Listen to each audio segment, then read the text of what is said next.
Hola, ¿qué tal? Muy buenos días. Bienvenidos a Despierta con CDN. Hoy es jueves 4 de febrero. Avanza el segundo mes del año. Seguimos trabajando con cifras importantes en cuanto al COVID-19 y ingresamos hoy a hablar de corrupción. Digamos que dentro del Ministerio Público hay denuncias sobre corrupción en cuanto a la comida de los presos, suspensión en el Poder Judicial de uno de los miembros del Consejo, simplemente por haber denunciado irregularidades en medio de la Suprema Corte de Justicia. Así iniciamos Despierta con CDN el día de hoy. Usted puede seguirnos también a través de nuestras redes sociales en Facebook como CDN37 y @CDN37 en Instagram y Twitter. Buenos días para Nelson y buenos días para Catherine. Yulisa, buenos días Nelson. Hoy 4 de febrero, importante destacar Día Mundial en la lucha contra el cáncer. Desde acá, desde Despierta con CDN, nuestra solidaridad, respeto y cariño, no solamente a los que batallan y luchan en contra de esta terrible enfermedad, sino también a favor de todos los galenos, los médicos que investigan, trabajan, abrazan a los pacientes que sufren de esta terrible enfermedad. También imposible para mí no decir que hace 29 años Hugo Chávez dio un golpe de Estado en Venezuela que buscó acabar con la vida del entonces presidente Carlos Andrés Pérez. El inicio de un proceso que ha desmembrado a una nación que estaba así, profundamente quebrada por el tema de la corrupción, pero que no abrazaba en sí misma los principios del desarraigo, los principios del odio. Cuando Hugo Chávez dijo en la campaña presidencial que freiría la cabeza de los adecos y los copellanos, la situación que se vería en los próximos años no podía ser distinta de lo que estamos viendo hoy en las calles de Venezuela. Hace 29 años comenzó la tragedia que quebró a mi país natal. Nelson. Jueves 4 de febrero, día de la lucha contra el cáncer, dice Catherine. Yo recuerdo que es el mes del corazón. No También se hable más. Los titulares. Consejero del Poder Judicial Leonardo Recio Tineo, suspendido e investigado por denunciar irregularidades en el sistema de justicia. Corrupción en la compra de la comida de los presos, denuncia el dirigente político Guido Gómez Mazara.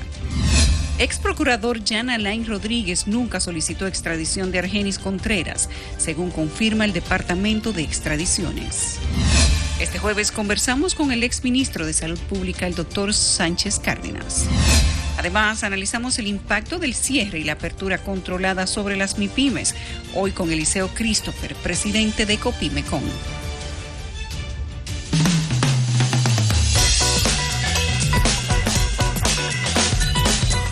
Las portadas de los principales diarios del país para saber qué es noticia en los impresos. Esa es la tarea de nuestra compañera Susan Castaño. Susan, buen día, adelante.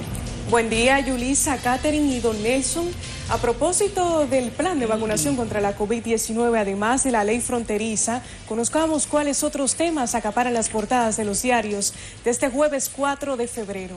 Iniciamos como de costumbre con el diario de casa, El Caribe, que titula en su primera página: Hipólito Mejía afirma que incentivos de la ley 28-01 deben incrementarse.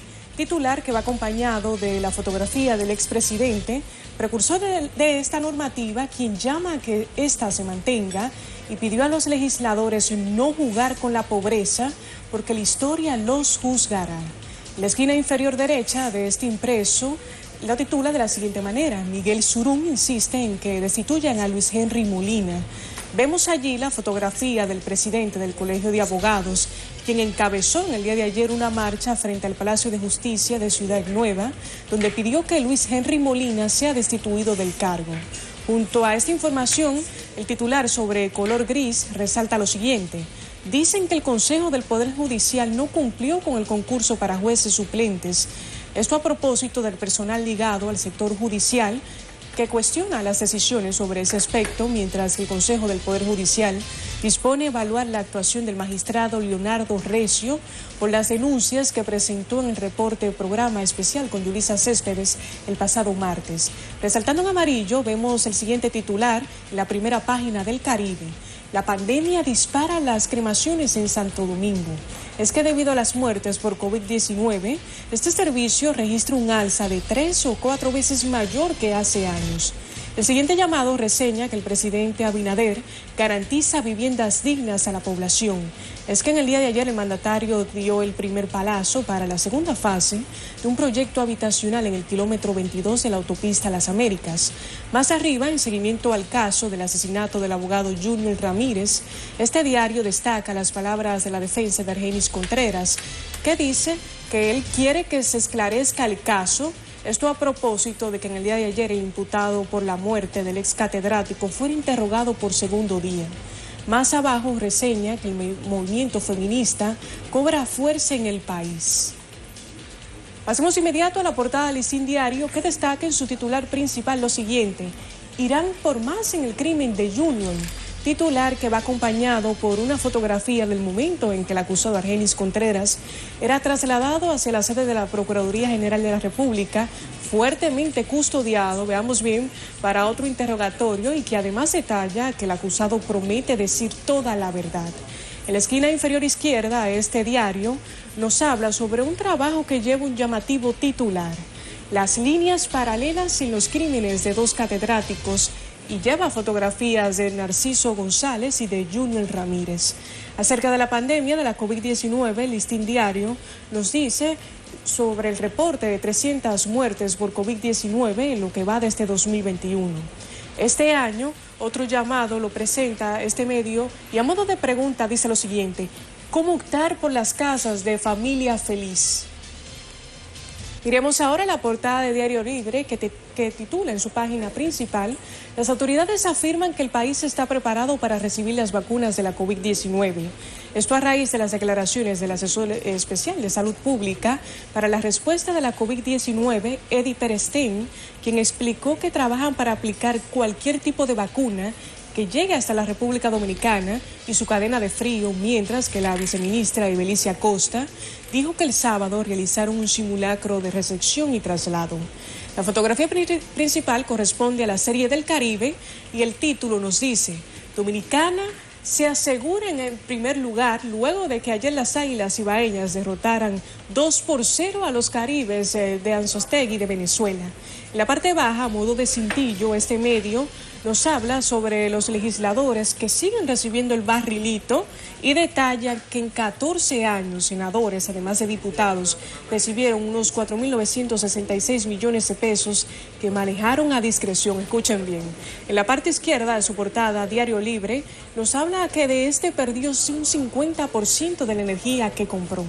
También recoge las declaraciones del presidente de la Cámara de Cuentas, Hugo Álvarez, quien reveló las fallas en las auditorías de las obras de Odebrecht. En la esquina superior derecha trae la fotografía del traslado de Argenis Contreras y nos habla de que sus abogados dicen que colaboran en los interrogatorios realizados por el Ministerio Público. Conozcamos de inmediato la agenda y para las 8:30 se tiene prevista la firma de un acuerdo Juventud Segura entre el Ministerio de la Juventud y SENAS en el Salón del Consejo de la UAS, en el edificio administrativo. Para las 9, una rueda de prensa de Promipyme sobre la reactivación del plan Tumipyme en el Salón de Conferencias de la sede de esa institución. Para las 10, la presentación de la nueva flotilla vehicular de la CAS en la sede de esa institución. Para esta misma hora, una ofrenda floral de la Superintendencia del Mercado de Valores en el altar de la Patria. Para esa misma hora, el anuncio del Premio Juvenil Santo Domingo Norte en la alcaldía de ese municipio. A las 11 se tiene contemplado el lanzamiento del programa Aprende en el Hotel Catalonia, Gran Salón de este Distrito Nacional. Así yo finalizo este recorrido por las principales portadas, además de la agenda informativa. Retorno con ustedes. Feliz día. Gracias, Susan. Feliz día para ti.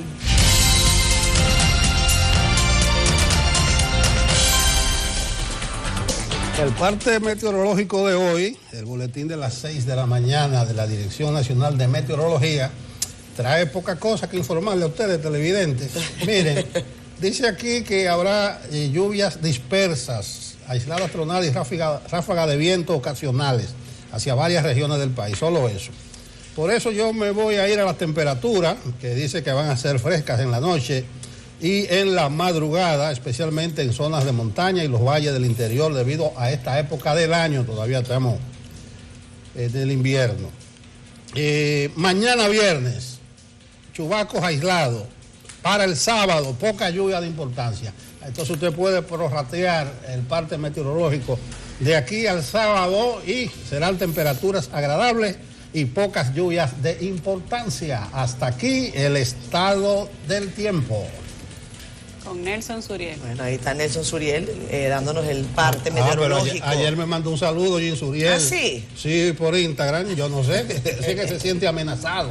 Pero gracias por tu saludo, Jim. Mira, por cierto, Nelson, ayer creo que tú comentabas algo del carnaval. Sí. Si tú tuvieses que disfrazarte, ¿de qué te disfrazarías este año? Yo, de momia. ¿Y tú, Yulisa? De Mamatingo. ¿De Mamatingo? Hay gente que se quiere disfrazar de pulpo.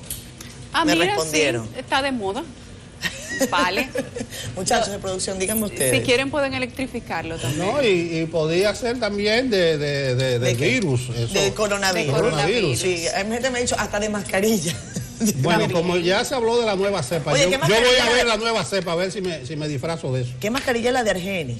Contreras, uno ni ve si es el hombre, claro que debe ser, pero que a Argenis no le ha se le visto ven el apenas aspecto. la mitad de los ojos. La mitad del ojo, el parpadito, la pestaña. Exacto. Mándale una pestaña postiza a Argenis a ver si aunque sea Deberían pestañita. tomarle una foto para nosotros estar seguros que de verdad es Argenis.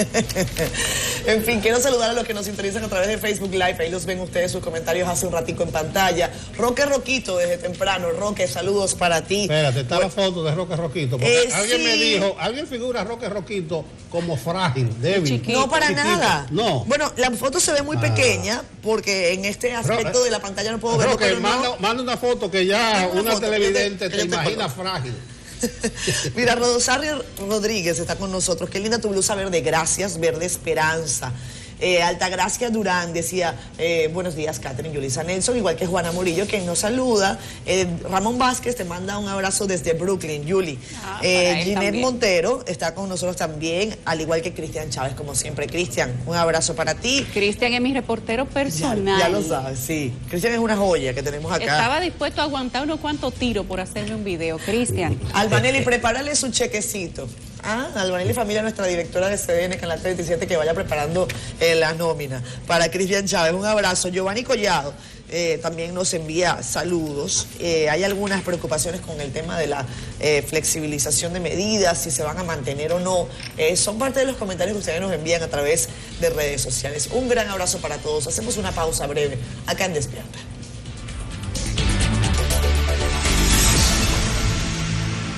Vamos a hacer un recorrido en este momento sobre las principales informaciones que fueron noticia durante el día de ayer en el interior del país. Buenos días. El Ministerio Público confirmó el apresamiento del exalcalde del municipio de Licey al Medio, el médico Lenín Quesada, acusado de violación sexual. Quesada tendría 2 clínicas en el municipio de Licey y una tercera en Tamboril. Se supo que el Ministerio Público también investiga a un fiscal que supuestamente embarazó a una menor de edad. Mientras que en San Francisco de Macorís fue apresado un hombre acusado de violar sexualmente a su propia hija de 11 años de edad. El hombre es acusado por su hermana, quien afirma que su sobrina le confirmó que su padre abusa sexualmente de ella desde hace 2 años, además de que supuestamente permite que otro hombre haga lo mismo. Los nombres de los involucrados en este caso se omiten por motivos de ley y para preservar la identidad de la niña. En San Francisco de Macorís, la Oficina de Atención Permanente de la provincia Duarte aplazó para el jueves 11 de este mes el conocimiento de la medida de coerción a Natasha Suriel, conocida en el mundo de la música como la Real Musa, vinculada en el asesinato a balazos del también artista urbano Joel Durán o MC Joe. Por el crimen, además, están siendo buscados Bárbara Reyes Taveras, Kelvin Ramón Comprés, alias Burete, Alfredo Flores y otra persona solo identificada como Ñoña o la ingeniera. En La Vega, el propietario de un terreno donde el gobierno construye parte del elevado en la zona conocida como el Cruce de la Muerte, cerró una porción de obra por la falta de pago de las autoridades. José Isidro González dijo que puso su propiedad a disposición de las autoridades, pero hasta el momento nadie se le ha acercado para concretar el precio. El gobierno quiere expropiar la propiedad. Me envía la comunicación, le entregamos los datos pertinentes, pero el gobierno no nos ha suministrado ningún tipo o no nos ha ayudado para llegar a hacer concretar el precio de lo que es la propiedad. Indicó que posee esos terrenos desde el 2016 y que su único interés es que se le cumpla. Y en la provincia de la Altagracia, la DNCD y la Armada Dominicana se incautaron de 126 paquetes de una sustancia que a falta de análisis se presume que sería cocaína en operativos desplegados en la costa de Bayahíbe. Los agentes antinarcóticos y efectivos militares sorprendieron a 2 hombres a bordo de una embarcación cuando intentaron introducir al país 4 sacos con 115 paquetes. Continuando con la operación y dando seguimiento al caso, las autoridades se trasladaron a la playa El Peñón, próximo al Parque Nacional del Este, donde apresaron a un hombre al que le ocuparon una mochila con otros 11 paquetes. Silvania Lima, CDN. Bien, señores, hay un tema, pero un buen tema. Ya se hablaba de Argenis, el caso de Junior. A propósito, déjame expresar mi protesta aquí. Yo te iba a decir que no lo dejaras para después. No lo dejaré para después. O sea, hay un titular de portada del Listín Diario. La firma Javier Flores. Las líneas paralelas en los crímenes de 2 catedráticos. Esa es una línea paralela en el asesinato de Junior y el de Narcisazo. Y lo ponen juntos. Y lo ponen juntos y comienzan que uno denunció la corrupción, que el otro desapareció. Que 2 catedráticos. Qué barbaridad. Abusaron. No se le fue la mano ahí. Bueno, ¿cómo van a comparar el caso de Junior con el de Narcisazo? Son mi protesta a Listín, a Javier Flores.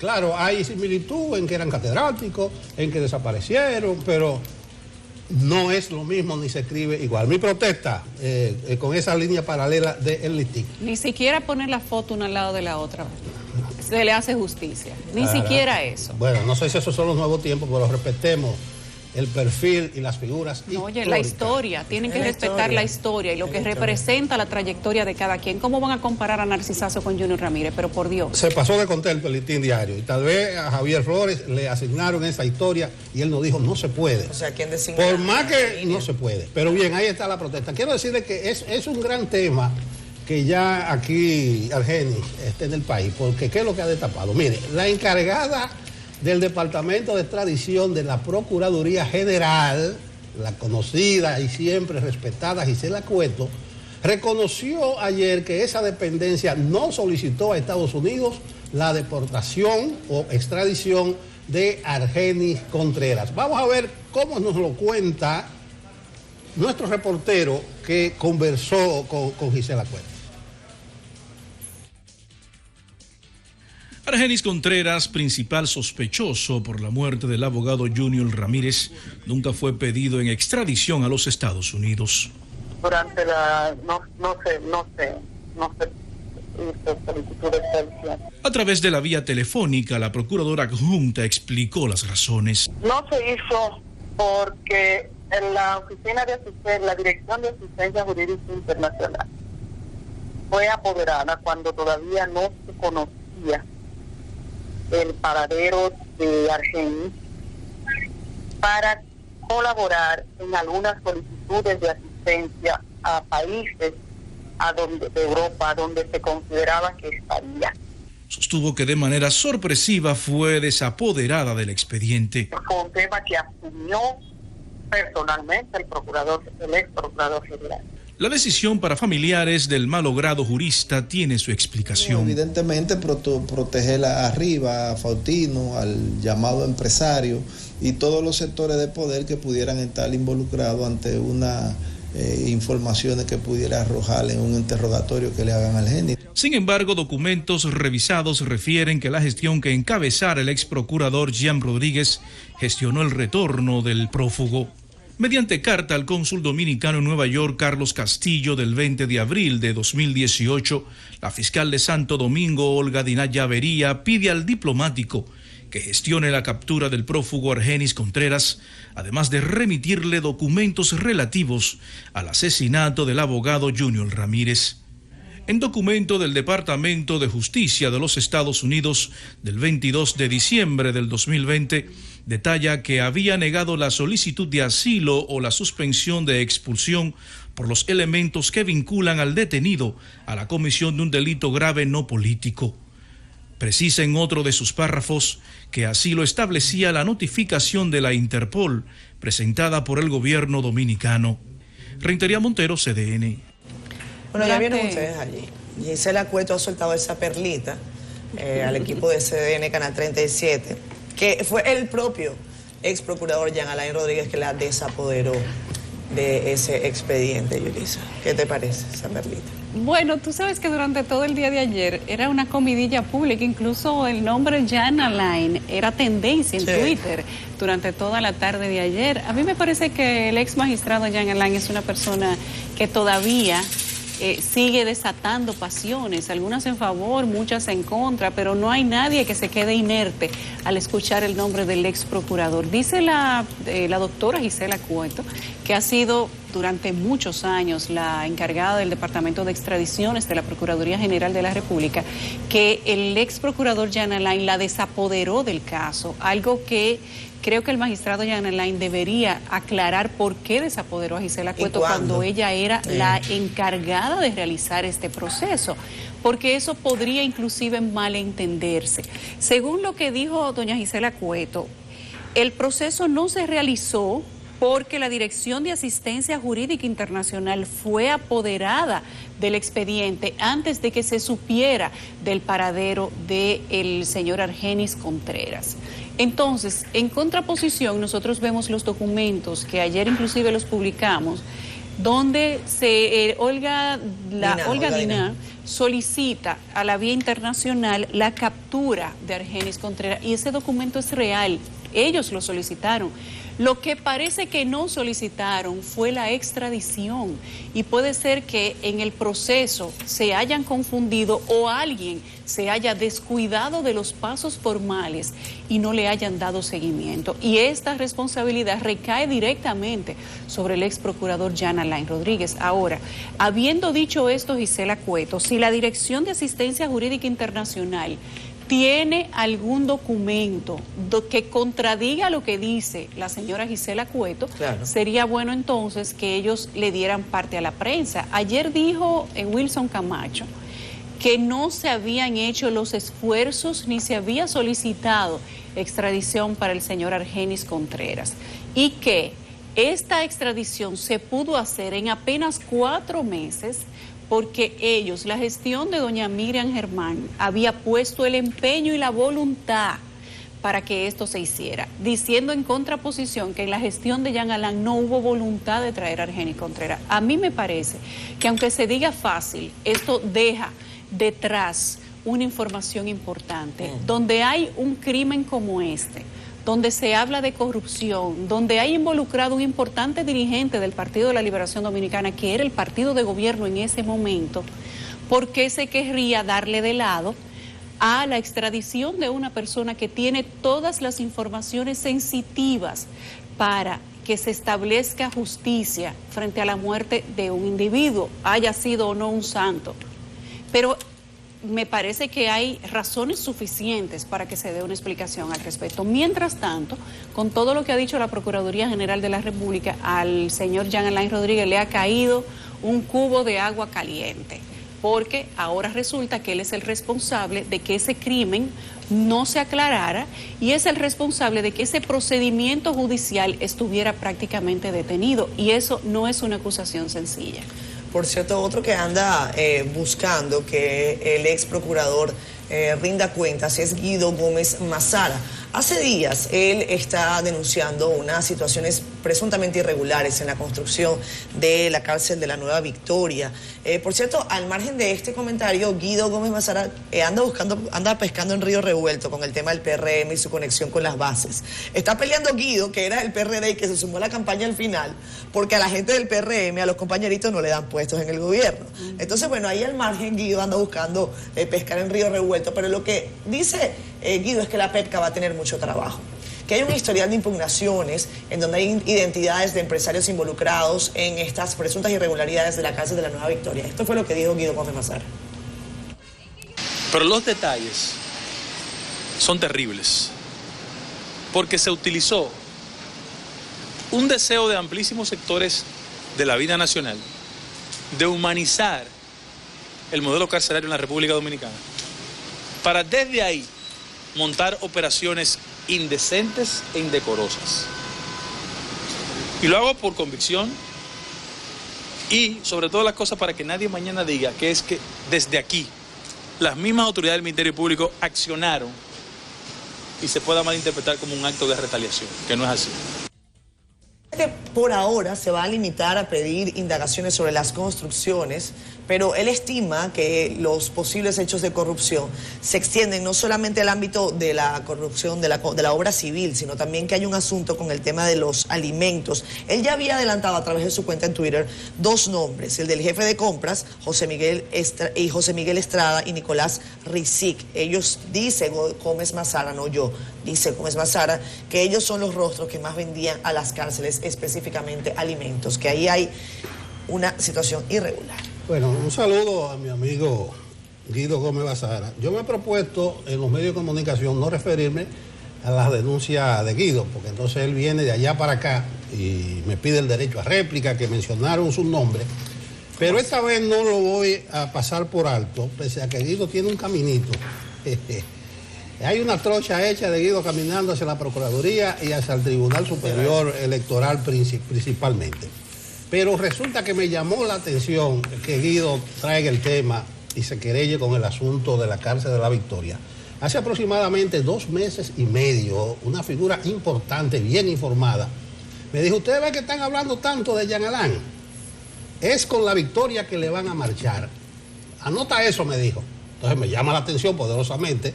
Yo no diría que es un tinglado, pero me llama la atención porque hace 2 meses y medio me dijeron, es por la Victoria que le van a marchar a Jean Alain. Entonces esperemos a ver cómo evoluciona, si es una querella más o un expediente más de mi amigo Guido Gómez Mazara, o si realmente ahora le van a marchar, comenzando por la Victoria, a Jean Alain. Bueno, ya él puso una querella y hizo una investigación, lo documentó, que por cierto, se refiere en una cantidad mayor a la comida de los presos y a un supuesto entramado corrupto que se daba con los suplidores de las comidas de las cárceles. Esto es todavía mayor que lo de la cárcel de la Victoria, que es solamente una y fueron unos cuantos pesos. Lo de la comida de los presos es un caso mucho más grande en sí mismo. Y esto ha sido una denuncia que se ha dado en diferentes administraciones, es más, ha sido una queja general año tras año hace décadas. Según lo que dice el señor Guido Gómez Mazara, había un tinglado corrupto en la administración de la comida de los presos y los suplidores que cárcel por cárcel se encargaban de suplir estos alimentos. Y él acusa directamente al ex procurador Jean Alain Rodríguez de encabezar este tinglado mafioso que tenía en la comida de los presos un negocio particular. Yo creo que va llegando casi el momento de que el ex magistrado Jean Alain Rodríguez diga algo, aunque sea para decir cómo se dieron las cosas, que si él quiere argumentar persecución política también puede hacerlo, muchos lo hacen, pero creo que él no puede permitir que los detractores de su nombre lleguen hasta ciertos límites, porque en algún momento esto va a tener consecuencias. Ya Guido Gómez Mazara ha depositado un expediente que tiene una serie de detalles a los que la Procuraduría General de la República decidirá si hace caso o no. Pero como ya él denunció una querella, a él hay que darle respuesta. Lo que hay que ver ahora es cuál es el curso que va a seguir esa querella. Mientras tanto, el nombre de Jean Alain Rodríguez se sigue batiendo con fuerza de huracán. Y en esta ocasión, pues, con más informaciones que hablan de corrupción dentro del Ministerio Público, y eso es una denuncia muy seria. La construcción de la Victoria pasó, según Guido Gómez Mazara, de 32 millones a 250 millones de dólares. Una de las situaciones que él está pidiendo que sean investigadas ahí en la Procuraduría General de la República. Bueno, lo de la comida es el postre en ese expediente. Sí, porque son Donde dos. le van a marchar es con el asunto de la construcción. Y yo voy de acuerdo con Yulisa. Jean Alain tiene que preparar ya su equipo, su defensa, salir en público, contratar buenos abogados, porque no solamente que le están picando cerca los likes, sino que a nivel de opinión pública está totalmente acorralado. Y yo me apunto Yo sé que Jenny Berenice ni Miriam Germán son gente retaliadora ni vengativa, pero no se la van a dejar pasar allá en Alán. Que se prepare, que se prepare. A otro que están buscando no dejarle pasar es al magistrado Leonardo Recio Tineo. El Consejo del Poder Judicial solicitó a la Inspectoría que investigue las actuaciones de este magistrado y que proceda como corresponda. Imagínense ustedes eso. Recio fue el juez que a través del programa de nuestra compañera Reporte Especial denunció una serie de irregularidades en ese órgano mediante un comunicado que fue enviado vía correo electrónico a todos los jueces de la carrera. Pues mandaron este mensajito, ¿no? El que hable va a ser investigado por la Inspectoría. Es así. Ese es el mensaje. Ese es el mensaje. Cualquiera que se ponga de fresco, hasta dando declaraciones a la franca, va a ser investigado por la Inspectoría. Entonces hablan de un código de ética, tal y no sé qué. Mal precedente se sentaría, señores del Poder Judicial, mal precedente se sentaría si las cosas funcionan de esta manera. ¿Por qué no se investiga el presidente de la Suprema en la Inspectoría? ¿Por qué la Inspectoría no investiga eso? Ah, no, es al magistrado que denuncia. ¿Y es así que tal? Bueno, yo no sé. Yulisa, lo fuerte de esto es exactamente lo que mencionas, que en vez de investigar la denuncia, investigan al denunciante. Matando al mensajero. Señores, esto es serio y es grave. Lo que está pasando en el Poder Judicial es grave. Yo no sé en qué momento otras autoridades se van a referir a lo que está sucediendo dentro del Poder Judicial, pero ese Poder Judicial, según la denuncia de Recio Tineo, que ahora está siendo perseguido, lo que está pasando ahí no tiene ni punto ni comparación. Es un secuestro total del sistema de justicia. Inclusive, dentro de su denuncia habla de que ese sistema, convertido en 3 partes, 4 con la firma digital, es de acceso total de miembros importantes de ese Poder Judicial. O sea, que en este momento que nosotros estamos hablando de devolver lo robado, de investigar corrupción a miembros del Partido de la Liberación Dominicana, la única persona de ese partido que tiene poder en este momento, nada más y nada menos, tiene el poder de la justicia. Y según lo que dice el magistrado Recio Tineo, tendría la posibilidad de ver cada expediente, si así lo quisiera, por el cual se solicite una medida de coerción, una orden de allanamiento, una escucha telefónica o arresto. Y entonces transferirle la información a la persona en cuestión, al buscado, al investigado. Eso es una denuncia demasiado seria. Yo no sé por qué el Poder Judicial ahora entonces va en contra de Recio, pero digamos que es una pregunta tonta. Porque sí, yo sé por qué no lo hacen. Claro. O sí sé por qué van en contra de Recio.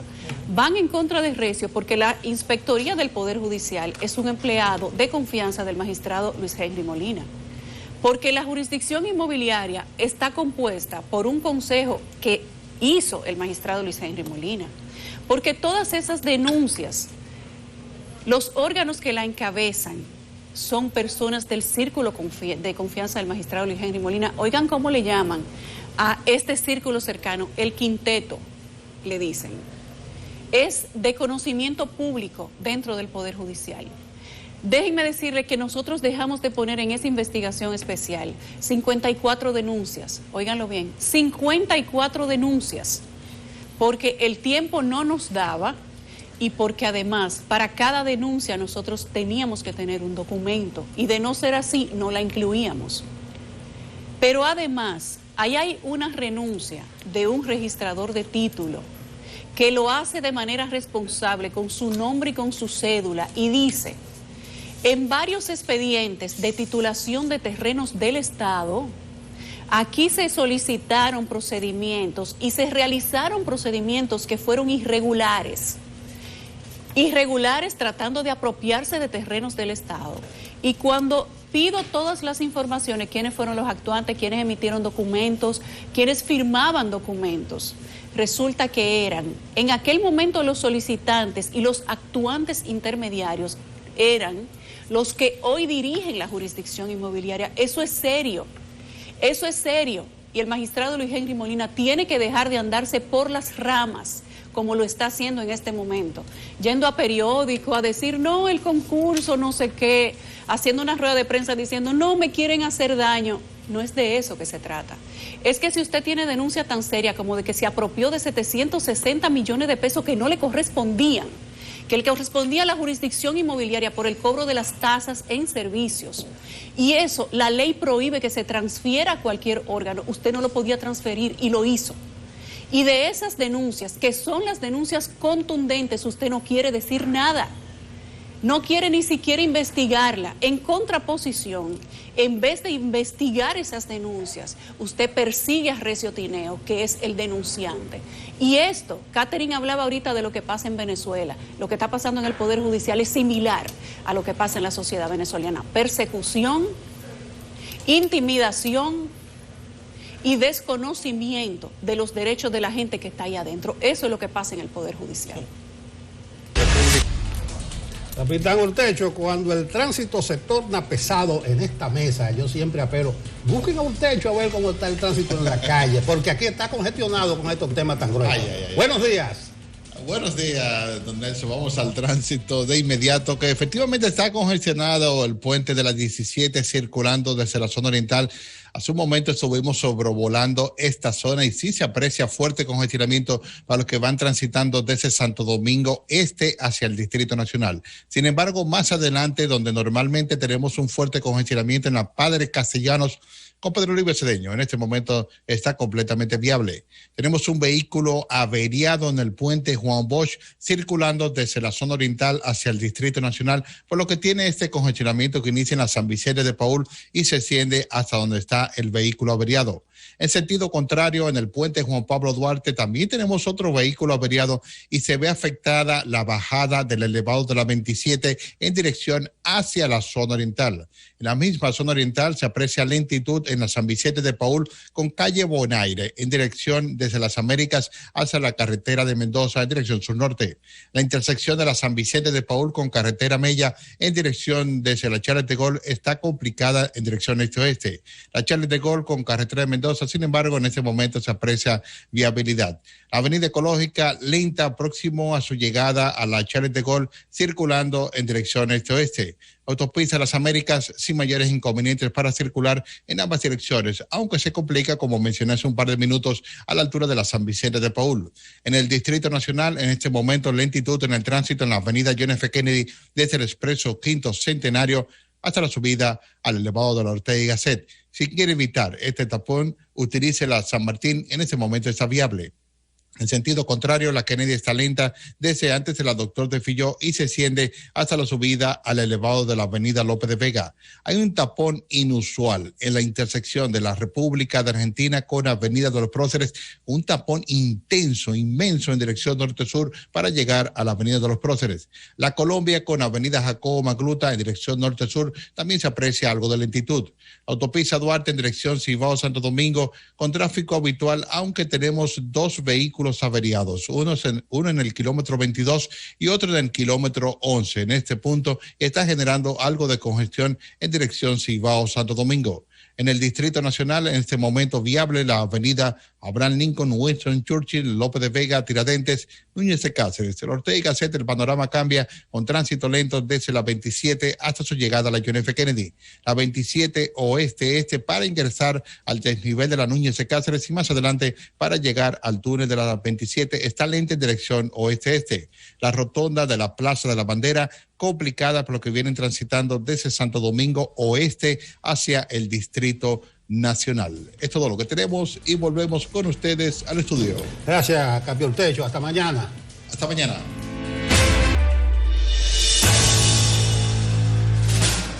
Entramos en la sección Conoce a tu senador, que ha preparado la producción de CDN. Al margen de dar el detalle del caballero del que vamos a hablar a continuación, hay que decir que solamente 4 diputados han renunciado al llamado Fondo de Compensación o barrilito. En 14 años han sido más de 5.000 millones de pesos los que se han despachado en ese sentido. Pero veamos a continuación el perfil de Iván Silva. Él es senador de La Romana. Él tiene una fundación que creó incluso antes de ser senador de la República. Veamos lo que nos comenta a continuación Rentería Montero. La Fundación Silva Lereburs ha representado un respiro para personas de escasos recursos que viven en sectores vulnerables de La Romana. Con distintas necesidades y urgencias, acuden cada sábado en procura de ayuda solidaria. Estoy súper agradecida del señor Iván, porque en todo lo que le he solicitado me ha ayudado. Está resolviendo y dando mucha ayuda a los que lo necesitan. La entidad sin fines de lucro fue concebida por el senador del Partido Revolucionario Moderno con un claro propósito. Yo tan pronto llegué de hacer mi especialidad de Nueva York, abrí una fundación y empecé a ayudar a la gente, es decir, a devolverle un poquito a mi provincia de todo lo que me dio.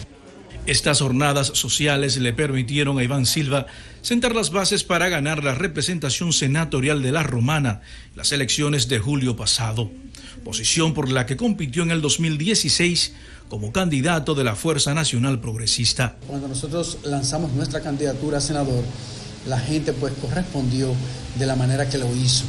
Nosotros fuimos el senador más votado de toda la región este. Iván Silva es oriundo de La Romana, nacido el 21 de marzo de 1968.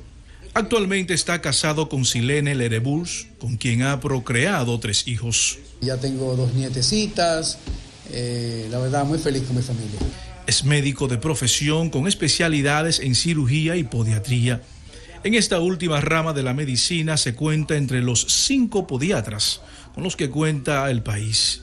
Ahora pensamos abrir una clínica en La Romana junto a nuestro querido amigo el doctor Cruz Jiminián, donde vamos a dar consultas populares. El legislador oficialista también ha incursionado en el campo de la comunicación. Por varios años fue parte del espacio radial La Receta Médica de la Z, además del programa El Doctor de los Pies y en Más que Noticias por esta CDN. Entre municipios se escuchan opiniones divididas. Unos le reconocen sobrados méritos en el plano profesional, social y político, mientras que otros mantienen quejas. El único político que ha dado la cara es en esta pandemia. Iván Silva yo nomás lo vi una sola vez en Caravana y más nunca. Este tipo yo creo que ni a La Romana viene. Sus adversarios políticos también cuestionan. La ola del cambio le sirvió como sustento y soporte para catapultarse en lo que es la elección del mes de julio. Lo conocí en la campaña. Iván no una persona así de roce político, sino es un gran profesional. La mejora en el sistema de salud, educación y otras áreas vitales de La Romana son los proyectos a desarrollar por Iván Silva en los primeros 4 años de su gestión senatorial con el acompañamiento del gobierno. Rentería Montero, CDN. Desde el inicio de la pandemia o desde que se reportaron los primeros casos en la República Dominicana, empezando por el italiano Pascualino, Rafael Sánchez Cárdenas se convirtió en una figura principal de los medios de comunicación. Esa rueda de prensa diaria, inmancable, infaltable, abierto a todo tipo de preguntas de los comunicadores y de los medios de comunicación, se institucionalizaron. Incluso en estos tiempos nosotros aquí hemos estado abogando que se vuelva mínimamente a esa apertura, a esa transparencia para emitir informaciones y no limitarlo a una sola rueda de prensa de los miércoles, que el formato incluso no es de rueda de prensa, sino que las autoridades aprovechan y llevan a la opinión pública sus grandes temas.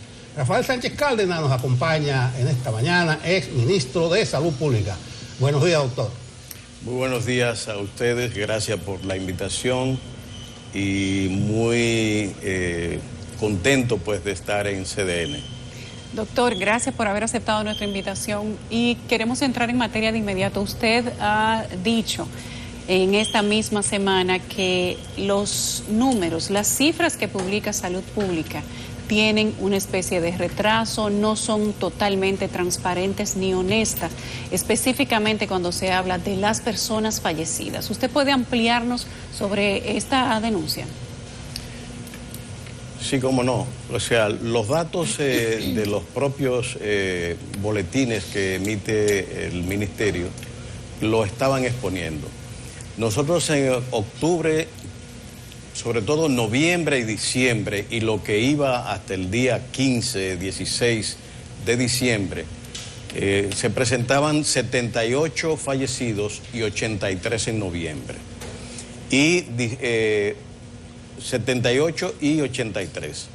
Y en enero ya veíamos que íbamos a quedar más o menos en una suma igual, en un momento de expansión de la enfermedad en el país, con un número de casos que, como hemos visto ya al cierre de enero, y falta el boletín, al menos no está en la página, del día 31 de enero, que no ha sido llevado a la página, lo que implica que el número de afectados por la enfermedad llegó a unos 43,000 y tantos casos durante el mes de enero. El periodo de mayor alcance, el pico más alto que tuvimos en el país durante la pandemia fue en julio, en el que tuvimos 37,600 casos aproximadamente. De manera que estamos hablando de que este rebrote ya sobrepasó aquel periodo difícil de las elecciones que el país llevó a cabo. De modo pues que cuando me dicen que tenemos este número de casos, evidentemente cualquiera que haya estado vinculado a las intríngulis del manejo de estos fenómenos, pues sabe de que esa información no era cierta. Empezamos a investigar y efectivamente las propias autoridades 2 o 3 días después de la denuncia empezaron a sacar 20, 25, 15 y ya hoy vemos cómo el número de casos ya no es 0, ni 1, ni 2 como habitualmente se hacía, sino que va cada día más acercándose a la realidad de lo que debía ser. Mi preocupación va en la línea de que esto es un problema sumamente complejo, porque la pandemia no puede verse simplemente como un problema de tipo sanitario, sino en combinación con el tema económico, social, psicológico de cualquiera de las sociedades que se vean afectadas por ello. Y el mundo entero lo está viviendo, es decir, estamos perdiendo empleos. Ahora, mientras esperaba entrar al set, veía que Pepe Abreu hablaba de 184,000 personas que estaban afectadas también por esto. Y, lógicamente, a nivel de la pequeña empresa, que son la mayoría de las gentes que tienen un trabajito, y la gente que vive de la calle, vamos a tener un volumen de personas afectadas por la inestabilidad de la economía que ha causado la pandemia. De manera que aquí llevamos una combinación del elemento sanitario, el elemento laboral, económico, el elemento psicológico que implica el conjunto de medidas que se han estado tomando, no digo yo en el país, pero el encerramiento, por ejemplo, es un cambio y un toque a uno de los elementos fundamentales de todo ser humano, que es la sociabilidad. No podemos juntarnos ni siquiera con los abuelos, o sea, todo es bajo cuidados, como tenemos que llevar a cabo las nuevas relaciones familiares, sociales en el mundo. Y eso implica necesariamente afecciones en el campo de la psicología social e individual, que tiene expresiones múltiples, pero que evidentemente conducen siempre a generar incertidumbre y, en el caso que se complique con mala información, deficiencia de información, en que la gente no se sienta segura con el seguimiento de lo que está pasando y que pueda ir cada uno calibrando el nivel de peligro y de riesgo que hay, pues entonces eso nos crea un ambiente, yo diría, no propicio para el buen desenvolvimiento ni de la economía ni de la propia pandemia. Doctor Sánchez Cárdenas, usted manejó durante, como decía Nelson, durante el momento más crítico el asunto de la pandemia, sobre todo porque no se sabía absolutamente nada, estábamos conociendo todo lo nuevo sobre la enfermedad. Yo quiero preguntarle, porque usted dice que estamos al borde de una situación de desajuste social y de rebeldía, así lo tituló un periódico de circulación nacional recientemente, y quiero que nos hable sobre esa panorámica que le hace usted hacer esa afirmación. Bien, lo que quise decir no es así como encuadradito como lo puso el medio, pero va en la línea de lo que acabo de decir. Fíjense ustedes que la política sanitaria se ha descargado mucho en la esperanza de las vacunas. Sí. Yo creo que hay, y es una de las críticas que he estado haciendo, el abandono de una vigilancia sanitaria activa, de búsqueda, confinamiento, seguimiento de los pacientes positivos, que se vio afectado porque las estructuras que habían logrado la experiencia, el expertise necesario con el inicio de la pandemia, a raíz del cambio político, pues han sido afectadas. Y eso también se expresa en la efectividad de la estructura organizacional encargada principalmente de la respuesta que debe darse a la pandemia. Esos elementos, junto a la parte económico-social que estamos mirando, la calle no está tan fácil ahora para hacer negocios, pero más de un 50% de los dominicanos depende de la calle y del día a día. Entonces, ¿qué va a pasar? O sea, lo que quería decir es que estamos en ese filo de navaja en el cual esa incertidumbre económica que tienen muchos hogares, esas dificultades, junto con la pandemia, está creando unas condiciones que si no son manejadas adecuadamente, y por eso he estado llamando a un pacto, un acercamiento del liderazgo nacional con fines de que se cree un ambiente de gobernanza adecuada que devuelva confianza y seguridad a la población, que no se vea en una incertidumbre muy grave que pueda en algún momento, algún detonante, desencadenar enfrentamientos que pueden ser lamentables. Bueno, usted puntualizó algo fundamental, el asunto de la variación que hubo en la segunda semana de enero del registro de las defunciones, porque enero comenzó como los 2 meses que le antecedieron. Al día 10, en el boletín 298, solo se habían registrado 11 fallecimientos. Sí. Entonces ahí comenzó la presión pública y en los otros 20 días de enero, 21 días de enero, se registraron 261 fallecimientos para terminar en 272. Dice un amigo mío, aparecieron los muertos. Y yo le corregí, no, los muertos no aparecen porque serían fantasmas. Donde yo voy es en el seguimiento de los casos activos. Ya usted hizo algo de referencia. En sus habituales ruedas de prensa se explicaba el seguimiento, la búsqueda. Había una normativa, había un protocolo en el cual jugaban un papel importante las Fuerzas Armadas. No tengo certeza de cómo esté funcionando ese seguimiento de los casos activos, pero no estaría de más que por su experiencia usted nos explique y haga alguna recomendación sobre la importancia que tiene del seguimiento de los casos activos, porque a uno le da la sensación que esto se está tratando como una fiebre, como una gripe, y en 2 semanas tú vuelves, porque incluso hasta ni se morían la gente. ¿Qué recomendación usted haría con ese seguimiento?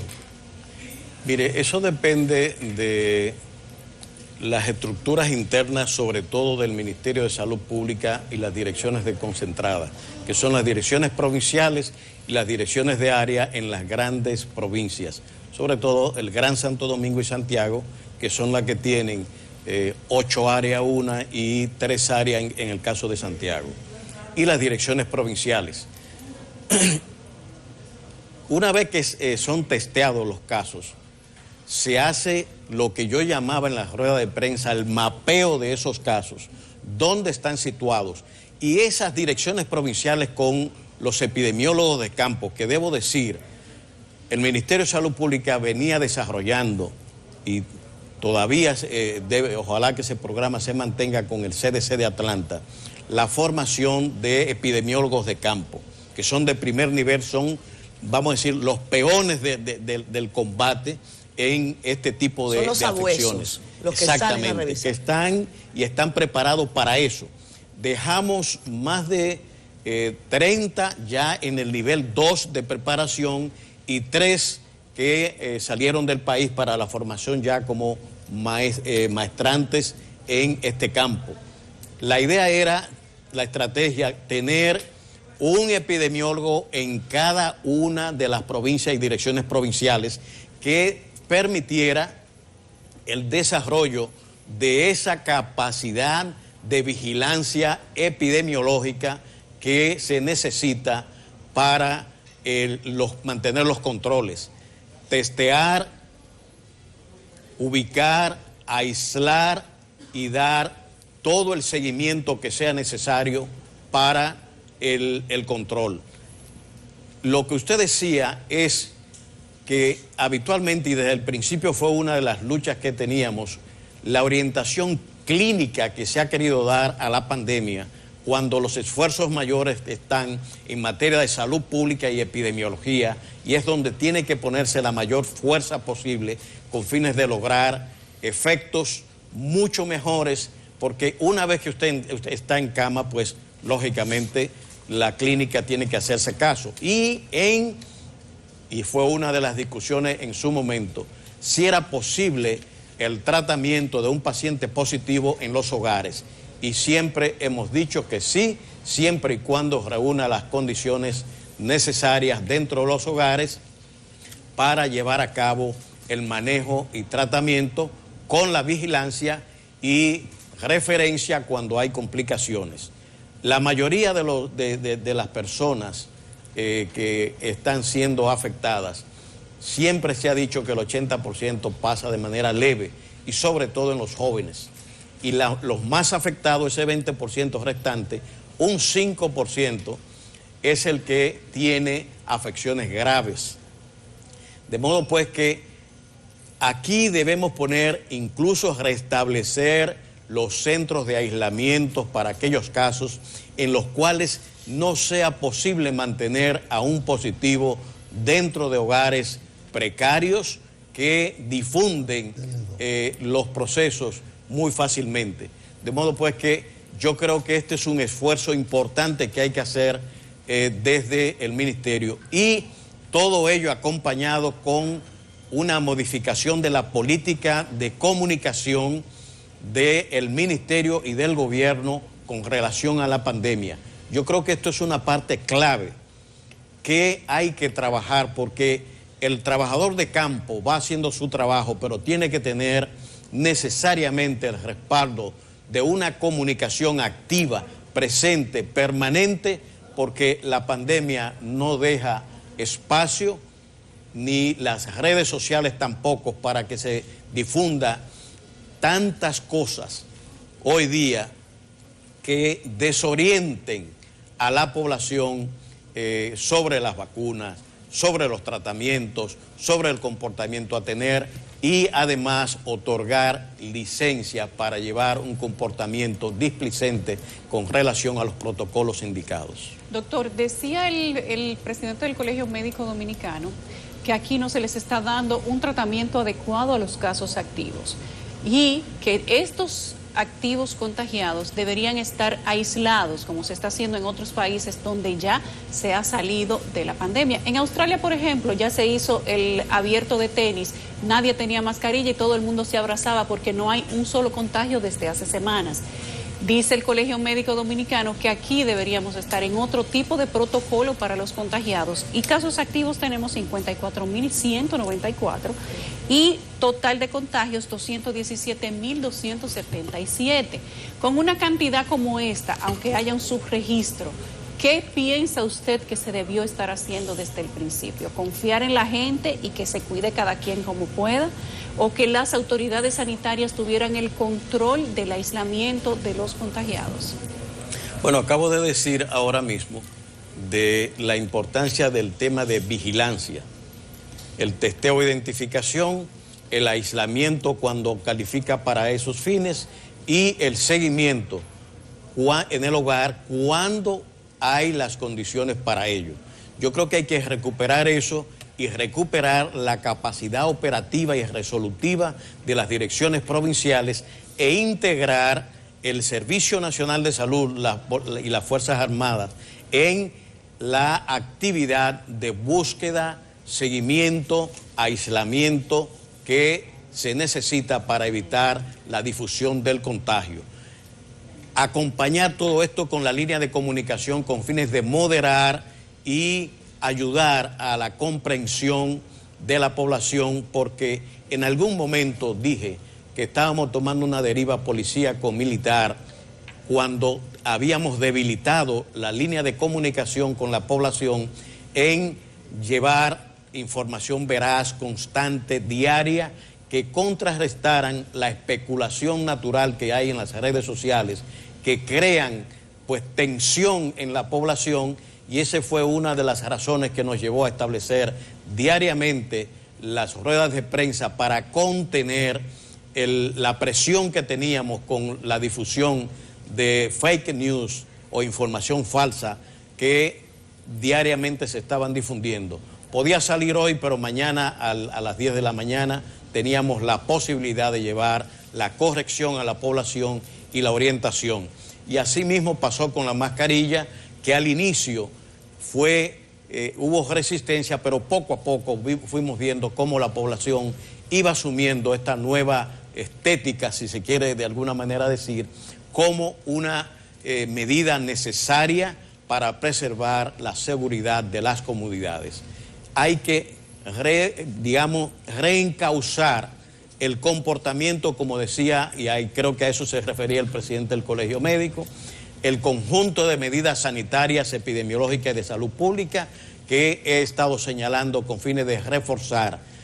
Las vacunas no son una panacea, son un mecanismo que poco a poco vendrá llegando, pero que tomarán un tiempo. Y como hemos visto, un mes en esta pandemia es mucho tiempo, es muchos muertos, son muchos los afectados, son muchos los empleos que se pierden, es mucha la tensión que vive una sociedad en estas condiciones.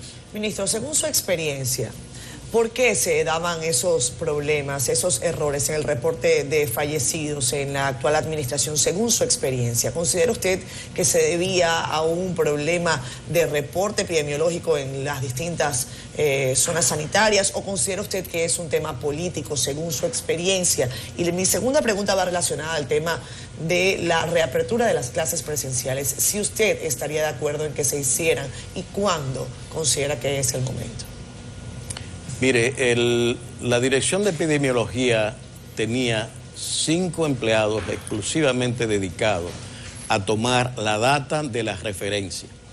En las ruedas de prensa ustedes recordarán cómo yo llamaba a las clínicas hospitalarias, a las direcciones provinciales, que venían en una modorra tradicional, y fueron de los grandes esfuerzos que la pandemia nos obligó para golpear y destituir incluso a aquellos encargados que no respondían con los reportes al día.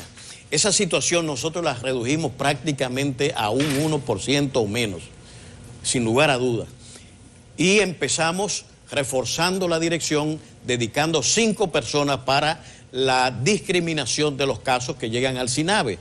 Y de esa manera podíamos, a las 5 de la tarde cuando hacíamos el corte, porque hacíamos una vigilancia de las hospitalizaciones in situ, con responsable en cada clínica del cuadro que teníamos de vigilancia, y en los hospitales recibíamos a las 5 el reporte que se daba paralelo al boletín, y sabíamos con la información del boletín por un lado y por otro lado el comportamiento que el sistema hospitalario estaba teniendo, y podíamos medir en qué medida estábamos amenazados o no. La información que tengo es que esos equipos que estaban allí fueron despedidos, sacados, y por tanto empezaban a las notificaciones que fueron entrando por inexperiencia justamente de las personas que estoy diciendo que fueron destituidas. No hicieron los ajustes y entonces empezaron a acumular casos que no eran introducidos dentro del sistema. El boletín tiene que recoger todos los muertos, aunque en la clasificación se llevan al día de la muerte de ese paciente. Pero la tardanza que se da entre el hecho, la certificación epidemiológica, no puede pasar de una semana. Eso tiene que hacerse inmediatamente.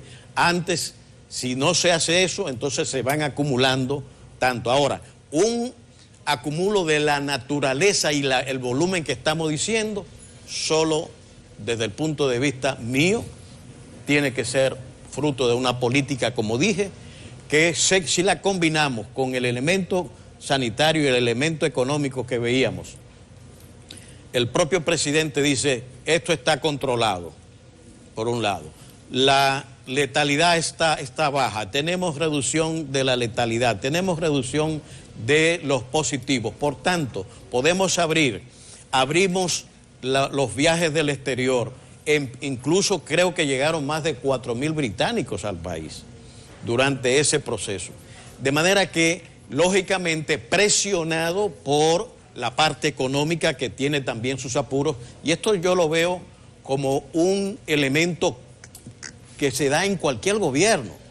El gobierno está bajo una presión, y la estábamos nosotros, entre la necesidad de la economía, que está hibernando por razones de la pandemia, y por otro lado, los controles sanitarios de por sí. Si abrimos allí, la gente sale a trabajar, sale a movilizarse, y entonces vamos a tener un incremento de los picos. De manera que esto es un juego que tiene que tener un claro enfoque en el equilibrio entre estos dos componentes para no perder el norte en la conducción de estos procesos. Yo creo que se necesita, desde luego, tener más claro la definición de estos procesos que se están manejando. Doctor Sánchez Cárdenas, permítame simbólicamente nombrarlo ministro de Salud por un par de minutos para que me conteste desde esa función esta pregunta. No, porque resulta que el lunes próximo, día 8, vencen las actuales restricciones. Habrá un nuevo decreto.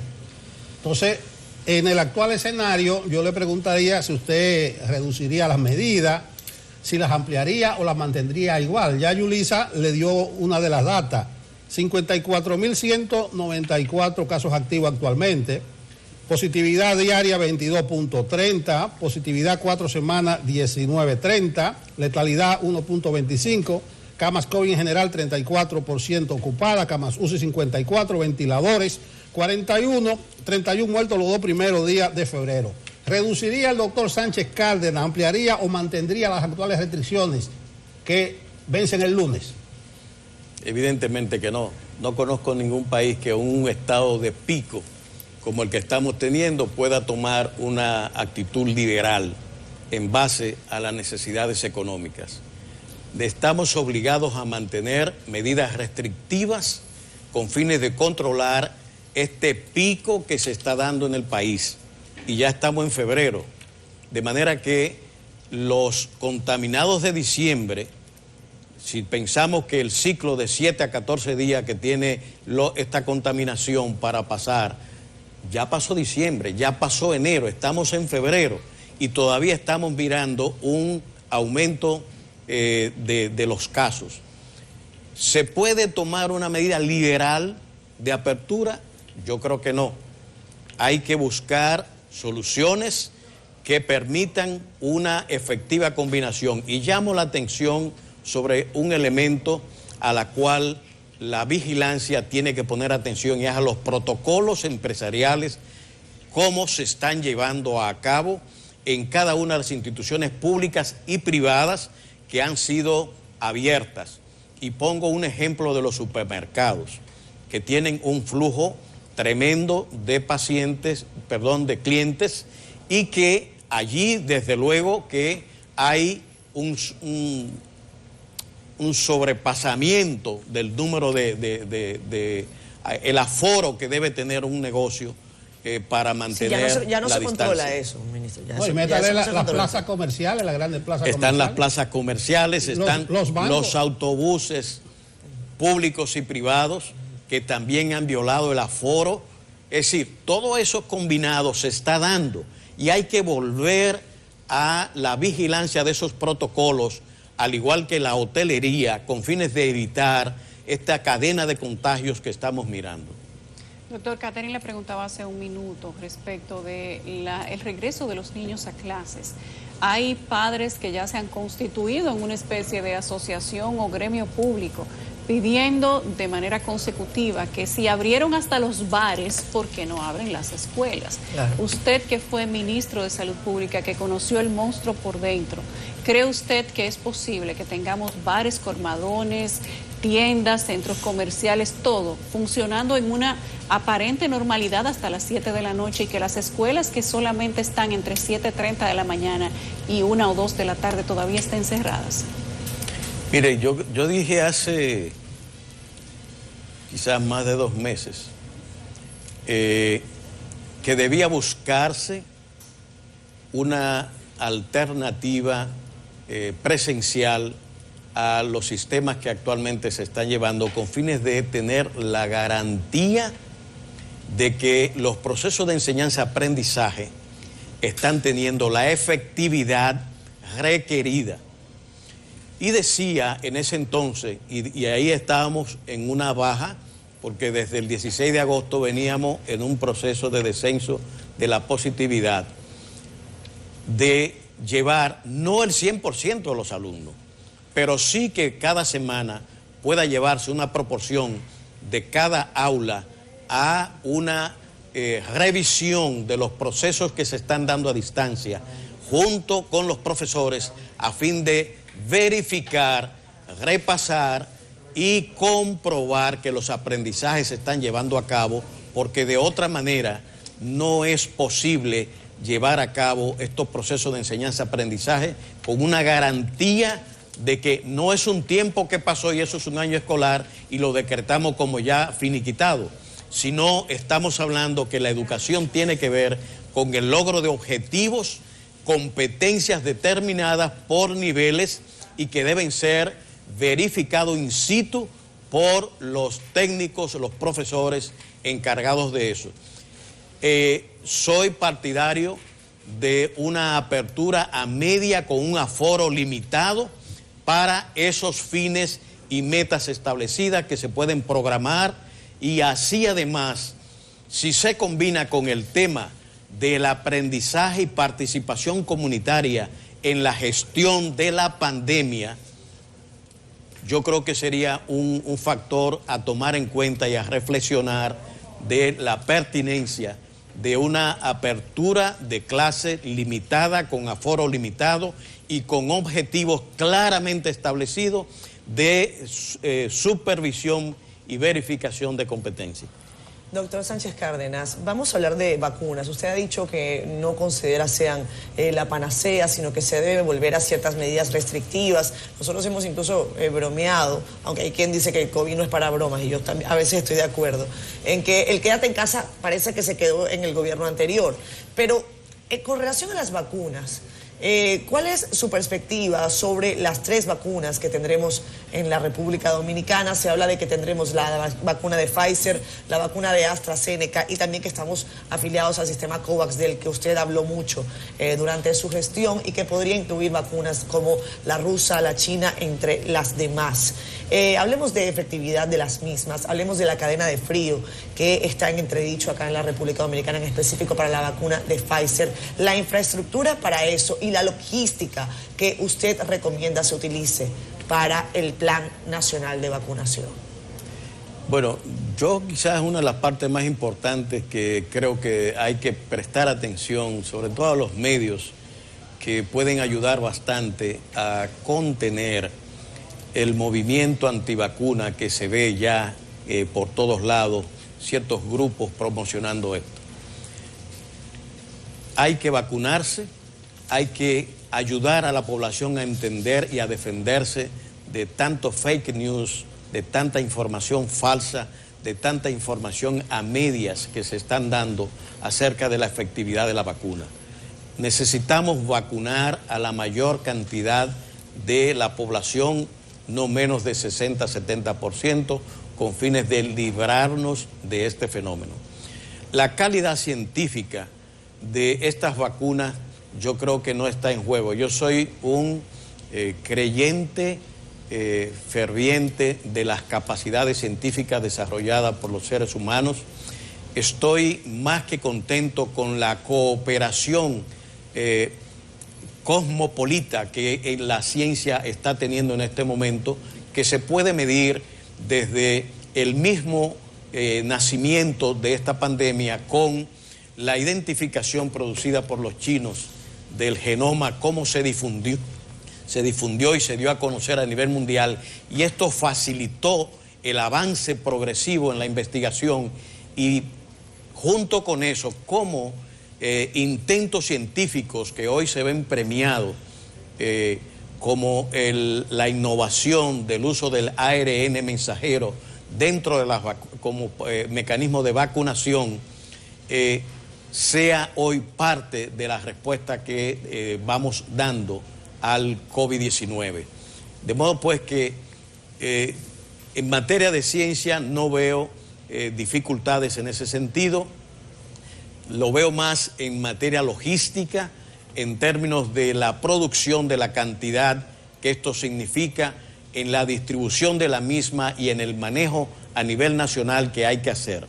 Sea cual fuere la vacuna, el COVAX es una canasta que estaba abierta a todas las vacunas que sean aprobadas por pares y reconocidas por la Organización Mundial de la Salud, y siempre me estuve adscrito a reforzar las medidas multilaterales de actuación para defendernos, porque sabía, como ya ha sido denunciado por la propia OMC y muchas organizaciones y estados, que se iba a dar una concentración de los países ricos de las vacunas y iban a dejar desprotegidos a estos países en el calendario de entrega de las vacunas por los productores de las mismas.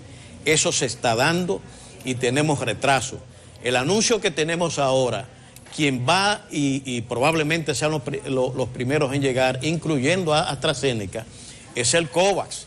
Pero ministro, vamos a precisar allí, porque por el COVAX nada más estamos adscritos a recibir 2 millones de vacunas. En el primer lote, en la primera tanda, son unas 500,000, no más de eso. Son 2 millones. Sí, son 2 millones a los que estamos adscritos, pero Exacto. lo primero que han dicho es que van a soltar 500,000 en una primera fase. Hay que decir, si teníamos la tranquilidad de que el país iba a contar con 20 millones de vacunas, 10 millones para AstraZeneca, 8 millones para Pfizer y 2 millones por COVAX, ahora, según la situación, en el momento inmediato solamente vamos a tener 2 millones, así que esa es la nueva realidad. ¿Cierto? No necesariamente, porque el gobierno ha contratado otras vacunas. Pero no sabemos cuándo llegarán. Por acciones bilaterales.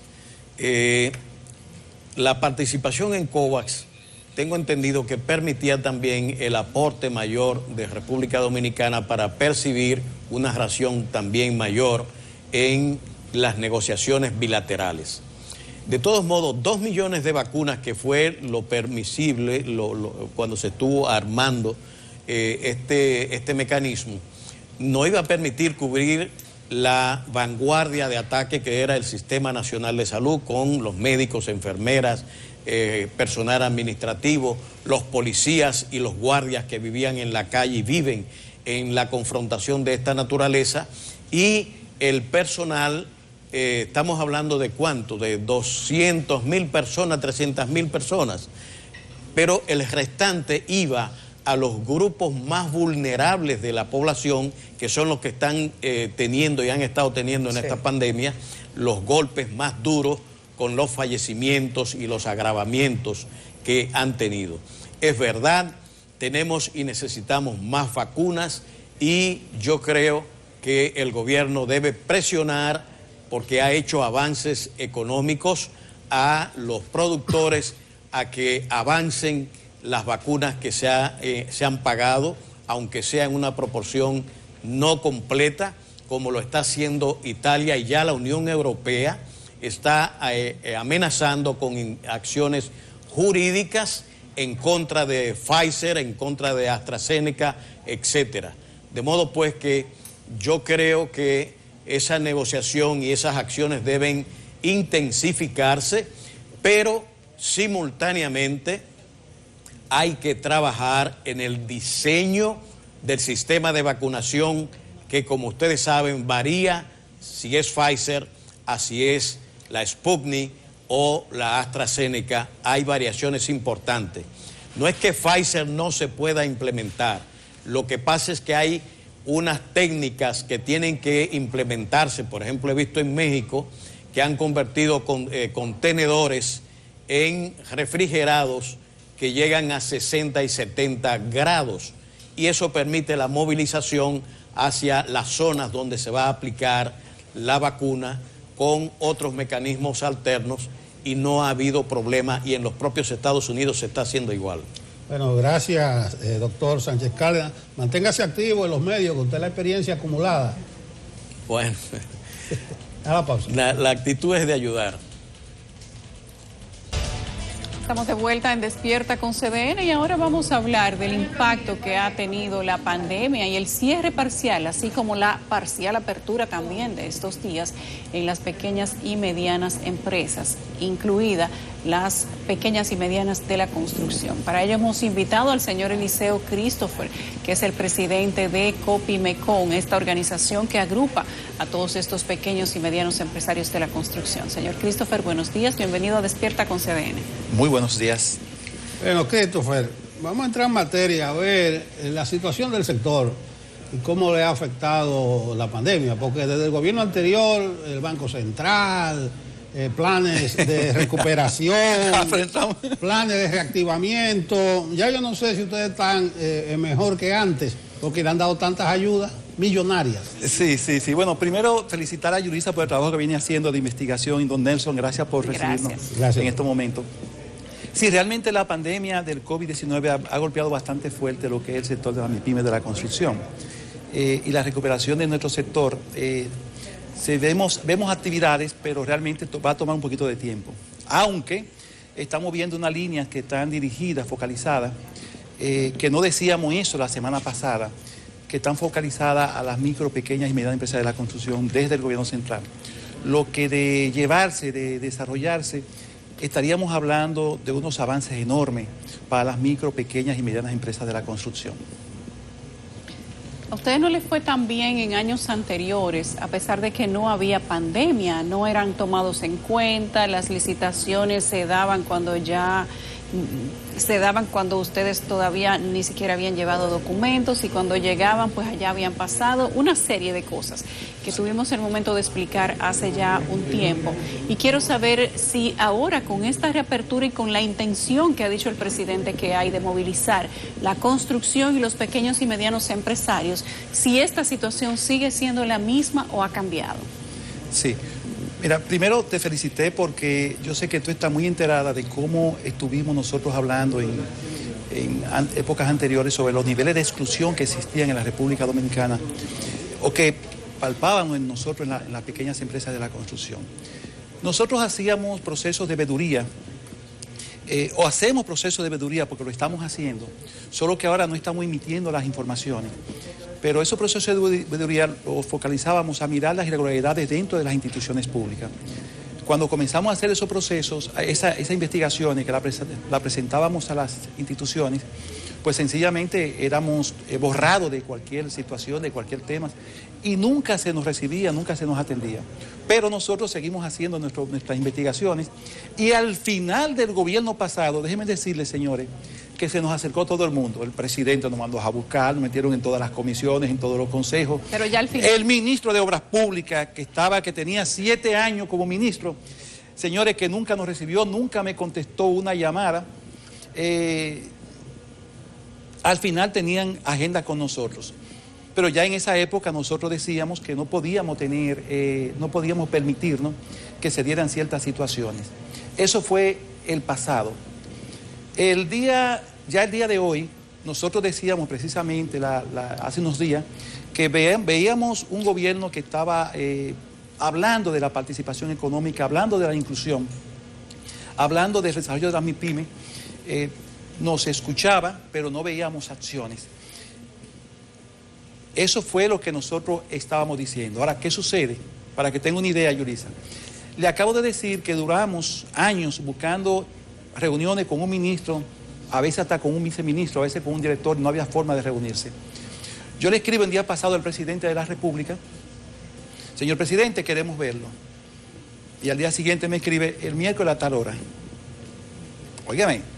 Y cuando llegué el miércoles, yo digo, pues no me han confirmado la reunión.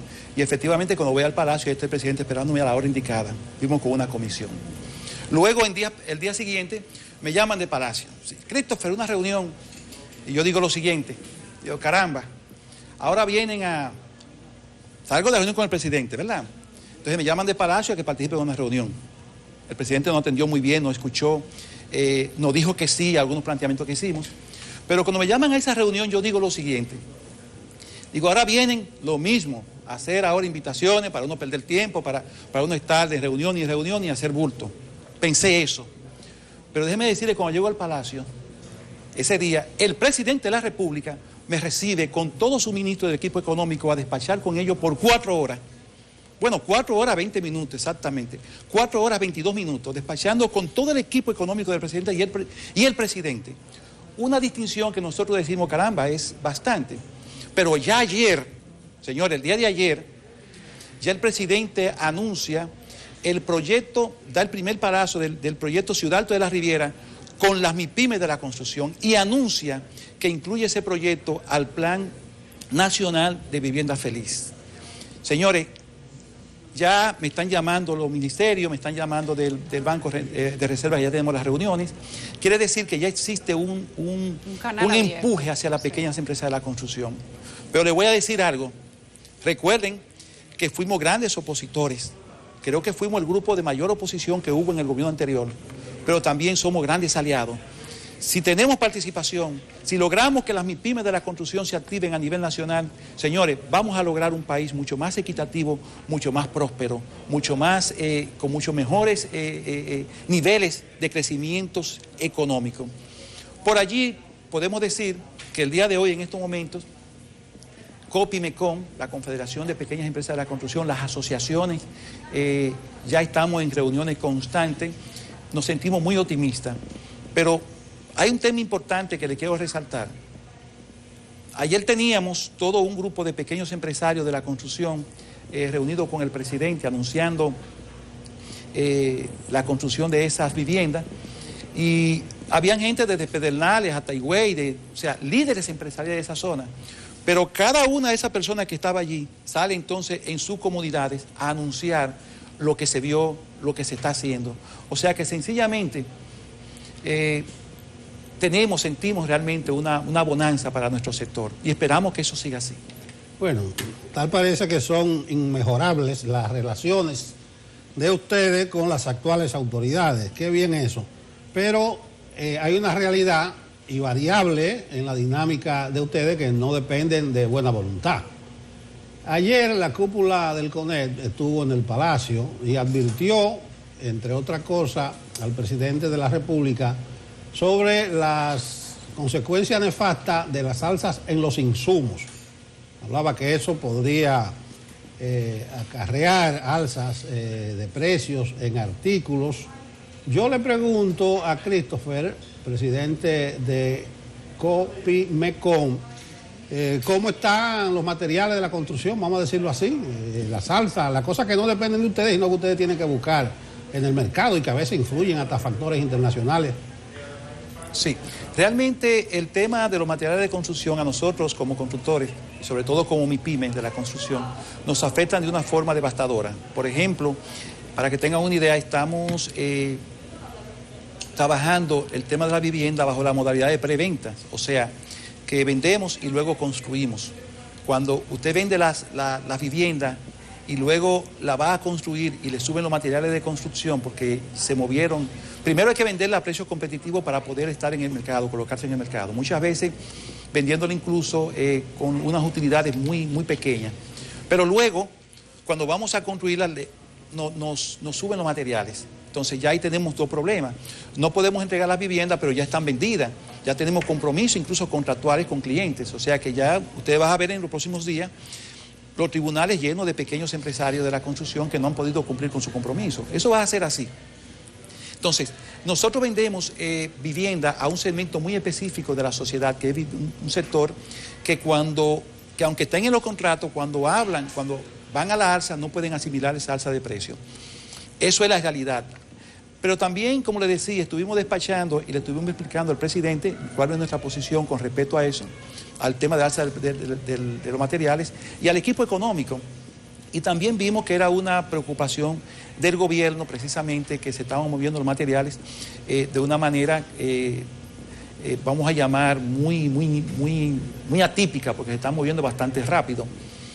Y es una preocupación del gobierno, y allí surgieron varias líneas que podemos ir trabajando para ver cómo nosotros pues asimilamos los costos de los materiales, que no nos haga tanto daño, pero que también los materiales pues se mantengan estables. Algunas ideas se han estado debatiendo, ya nosotros hemos hecho nuestros aportes al lugar y esperemos que en los próximos días, hayan anuncios al respecto. Pero sí, el alza de los materiales en el sector de la construcción es sumamente incómodo para nosotros en calidad de la MIPYME, de pequeños empresarios de la construcción. Señor Christopher, gracias. Siempre es un placer tenerlo por aquí. A ustedes.